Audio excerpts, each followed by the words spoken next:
Hi there, welcome to my YouTube channel. This is Tina from tinaheals.com, and this video is about an Aries ascendant, a Pisces moon, and a Scorpio sun. Deep, deep, deep and profound. Before anything, let me tell you something.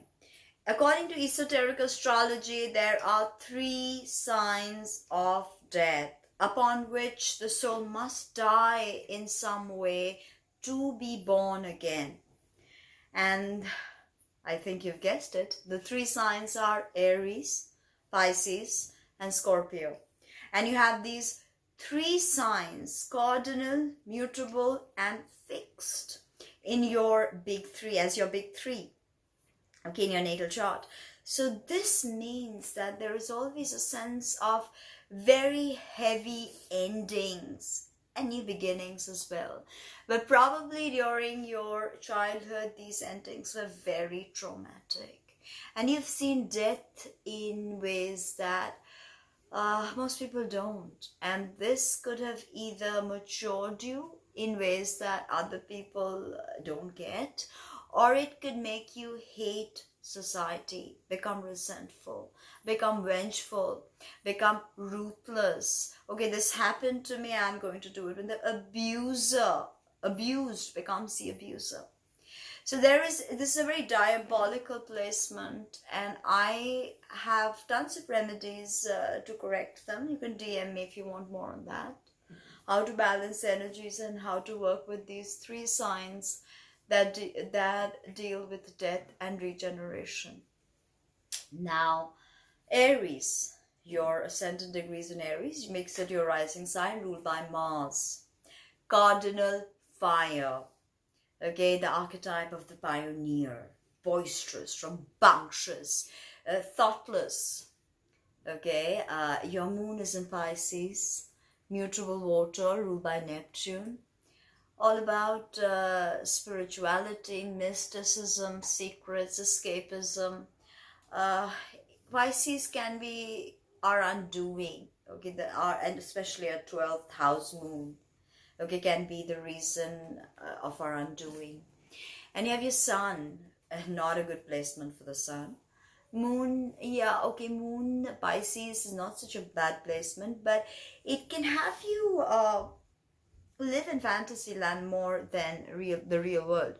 But Scorpio sun is conflicted, very dualistic. This is fixed water. And when you talk about fixed water, I think of ice. Ice is so strong, so powerful, but impenetrable in huge quantities. So Scorpio is like ice, fixed water, ruled by Mars and Pluto.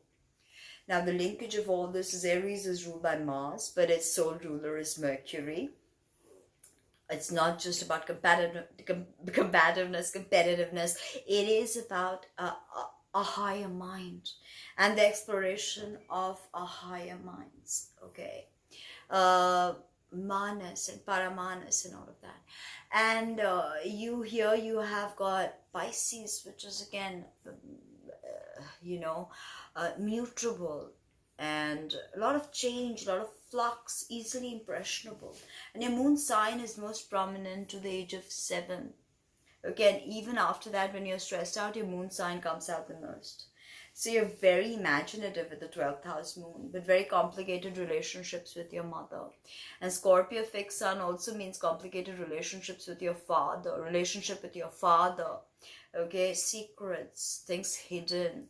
Scorpio deals with sex and reproduction as well as elimination, Pluto's domain. And of course, the sole ruler of Pisces is Pluto, which is the ruler of Scorpio. And Scorpio's sole ruler, some say is Mercury, some say is Mars. So you see how all these 3 signs of death are so interlinked, right? So the ascendant is the degree of the zodiac rising on the eastern side of the horizon at the moment of your birth. Okay, and that degree, of course, is your ascendant degree, and the sign on which it falls is your rising sign. And your rising sign is like the Jungian mask you wear, like the interface you wear to interact with society. It's how you look, how you present yourself, how the world perceives you. The sun sign is how you want to be perceived. So people see, and you're double Mars here. Aries as in Scorpio, you're angry, you can be volatile. You can even be, passive aggressive, and then later on you can become more angry. But Aries moon, Aries ascendant, you're definitely very, very Martian, and people can see that in your face. Aries Mars rules the face. So this is a very important part of your identity. And you dress this up, okay? Colors, highlights, highlighters, very chiseled nose, very thin mouth, sharp face, can have a ruthless look in the eye, but of course very dominating. This could be make you very dominating, this double Mars. You want to control people. Scorpio is all about power play and hegemony, so don't try to control people. If that's what you do, take a step back, because this is, this video is an exposition on yourself. So take the hint.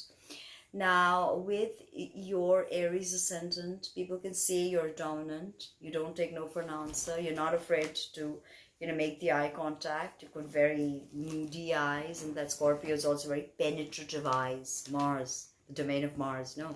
And you like everything new. You're the archetype of the pioneer. So you like to do things new, but you don't always complete them. And you don't have a huge focus and concentration. Okay, so you start things and you don't end them. Now think of what happens when the sun enters Aries. Bam! Everything is born anew in the northern hemisphere, right? And it's vibrant, it's radiant, it's pulsating with new life. That is Aries. But it can also be selfish, because this is the infant of the zodiac. And with infancy, there comes a degree of selfishness, because the infant cares about self-preservation. It understands self-preservation. So the Golden Fairies, as eminent astrologer Stephen Forrest puts it, should be enlightened selfishness. What do you do with the selfishness? You're the archetype of the pioneer. What are you going to pioneer? How will you use that Martian energy, quick moving, forceful Martian energy, and how will you translate that into something viable? Okay, difficult aspects to Mars can see you having problems with your head, ENT issues, sensitivity to gum teeth, chronic acne, chronic headaches, migraines, cluster headaches, and all of that. Very stressful. Virgo is your 6th house, so stress, stress, stress. If Mars is placed in your 6th house, be careful of freak fires, be careful of hard aspects. During hard aspects, be careful of driving under the influence, getting caught, getting into road rage, getting into fights, becoming too vindictive and jealous. Okay, ruthless. Now, with your Pisces moon, you're very imaginative. Again, the moon sign is the antithesis to the ascendant. The ascendant is the mask that we wear to interact with society. The moon sign is who we are when the mask comes off. When we are vulnerable, we are raw. Okay, it is our habit patterns, our childhood, our mother, the concept of nurturance, our emotions, our feelings, our psychic awareness, our ESP, our imagination, our fantasy. Everything is the moon. Okay, the moon is electric. Okay, vivifying. Sorry, the sun is electric, the moon is magnetic. So, moon and Pisces. Pisces also represents the 12th house, remember, incarceration. Okay, so your mother could have been incarcerated or just not been available. With some 12th house Pisces moon's mother may have died, or may not be in your life the way you want to. Moon in Pisces would be a good thing, right? But it can be all sorts of excesses that drive you crazy here, because you're like a psychic sponge and you're moving through people and absorbing from them. Okay, Pisces rules your feet. Okay, it also rules your melatonin, which controls your sleep cycles. So with a difficult moon, you can have, restless leg syndrome. But you have a good thing, which is your moon and sun are in a trine. Okay, so there's a harmonious flow between your moon and sun. So your parents were harmonious together in some way. Okay, and your dad probably had more secrets, and your mom probably drank, or may have been an actress, may have been a spiritual person, tarot reader, anything. Okay, someone who was removed from reality can even work in large hospitals that hold incarceration and confined spaces. Okay, could of course be prone to, you could also, because moon is you and your mother and your habits. So drinking, and Pisces moon people get very afflicted with the moon moving around, and full moons and new moons, and they can, see, they can immerse themselves in addiction during difficult emotional phases. So that's something to work through, definitely, with your Pisces moon. Use that imagination, for this is the archetype of the mystic. And moving on to your sun, Scorpio, 8th house sun. 8th house, iffy house. 6th house, iffy house. 12th house, iffy house. You have 12th house moon, you have 8th house sun. Okay, 12th house, death, dying, ancestors, and all of that, incarceration, hospitalization, mental asylums. Mental, something to do with mental, because 12th house moon, anxiety, and Virgo is also your 6th house. So be careful of what you put in your stomach. It can give you headaches as well as anxiety, tremendous anxiety. Okay, use CBD or stuff like that. Now, Sun in Scorpio is the archetype of the detective, the investigator that likes to get to the bottom of things. Okay, can have secrets, can have a darkness about them. But the 8th house Scorpio is about magic. Okay, ruled by Mars and Pluto. It's about magic, the occult, what is hidden, taxes, inheritance.